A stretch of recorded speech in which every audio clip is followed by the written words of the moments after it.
Yan guys, unboxing tayo.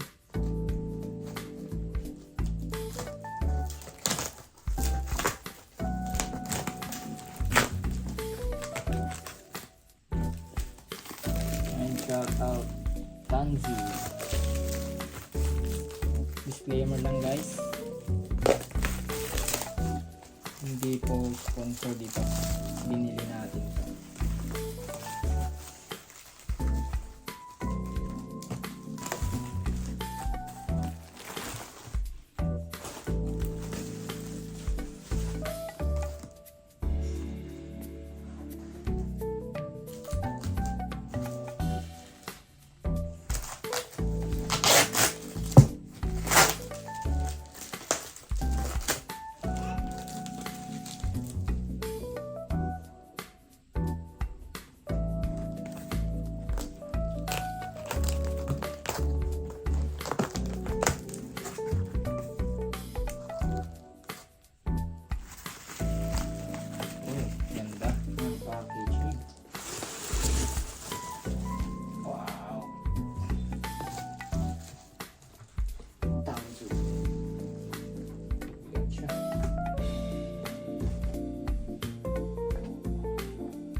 Siya guys, Tanzu Power Tools.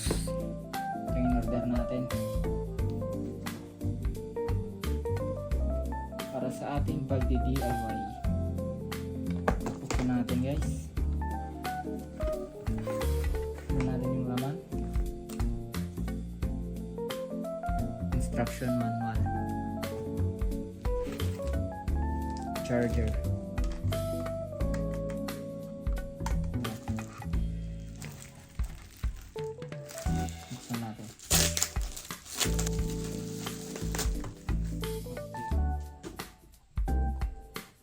battery niya guys, 15, ibig sabihin 15 cells. Pwede yung 10, pwede rin yung 20, nasa sa inyo guys kung ano yung pipili niyo doon, pero sa akin 15 cells yung kinuha ko.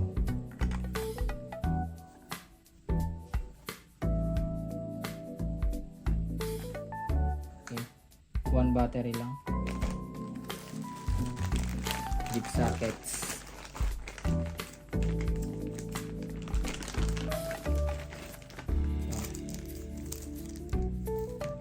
$19, $24.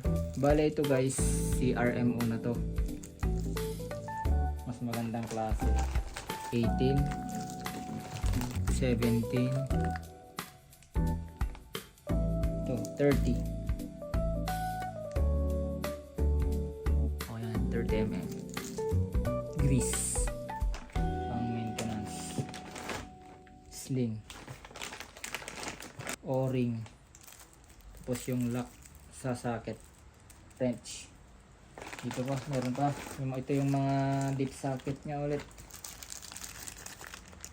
14, 20, 22. Kami siyang kasamang socket wrench. 21 at 12 mm. Ito na yung portable impact wrench natin guys. Yun, may kabigatan siya guys.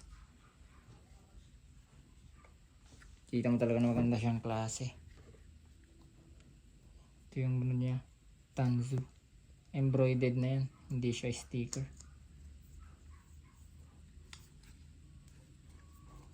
Bale itong nakuha ko guys is yung 600 mm na model. Meron kang pagpipilian guys kung 330 para sa mga motor, pero ito pwede sa sasakyan na to, kaya 600 yung kinuha natin.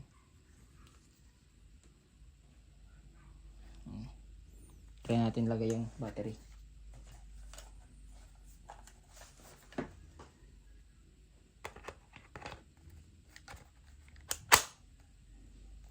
Milo.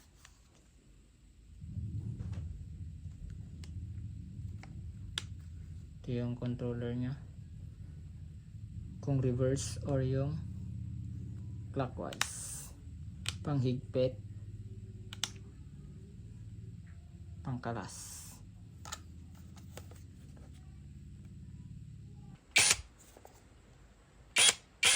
Yung panghigpit, tapos ito yung pangluwag. Tapos meron siyang mode.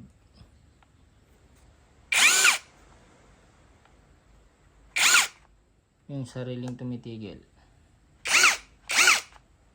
Tapos pwede rin siyang tanggalin. Automatic ay yung tuloy-tuloy. Variable. Yan. Okay. Tapos yung mode niya sa clockwise or yung panghigpit, to small, medium at saka high para sa mga malalaking tornilyo na to. Pero kung mga motor lang, pwede dyan sa small or sa medium para hindi masyadong mahigpit.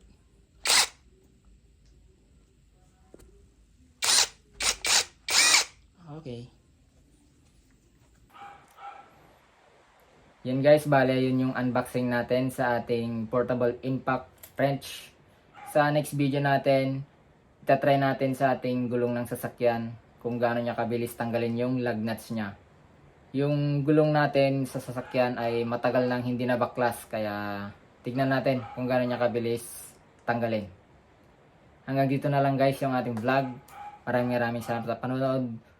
Subaybay lang sa ating mga next video guys. Then, pasupport naman po sa ating channel. Keep safe po sa ating lahat.